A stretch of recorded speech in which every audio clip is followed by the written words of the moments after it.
Sa ibang balita sa Ontario, tulong para sa may sakit na ina. Yan po ang panawagan ng isang Pinoy nurse sa probinsya. Lalo't ongoing pa rin ang aplikasyon ng kanyang ina para maging permanent resident sa Canada. May report si Rhea Santos. Nagpapasalamat po ako sa kanya sa pag-aalaga niya sa akin. I'm doing my best and sabi ko, ilalaban kita, sabi ko sa kanya. Kasi sorry po, yung feeling po kasi na um, nagtatrabaho ko sa hospital, I'm taking care of other people and yet I don't know how to take care of my mom po. Marso ngayong taon nang ma-diagnose ng matinding hamon sa kalusugan ang 76-year-old na si Bernarda Ballesteros.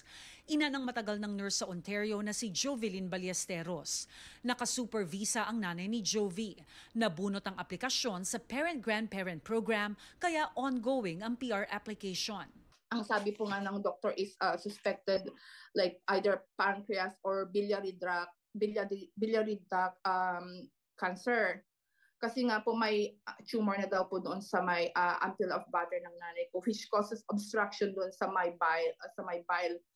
April 7 sana nakatakda ang pagtanggal ng tumor sa kanyang ina para mabiopsy ito.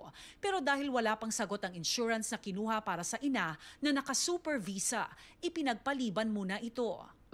When I decided na kunin yung nanay ko ulit dito, talaga pong requirements po yun ng super visa application na dapat meron po talaga siyang 1 year paid na insurance.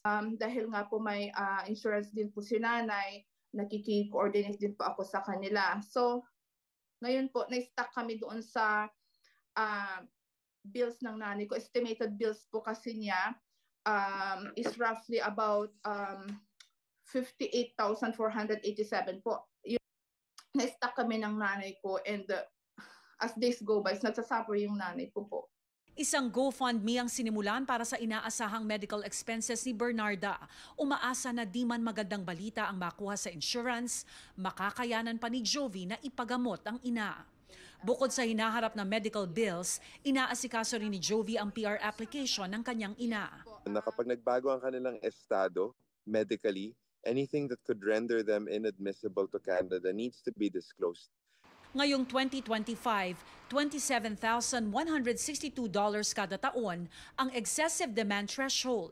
So susuriin ng immigration kung itong aplikante ba na ito ay magiging burden ba sa Canada. So merong test na ginagamit, may calculation.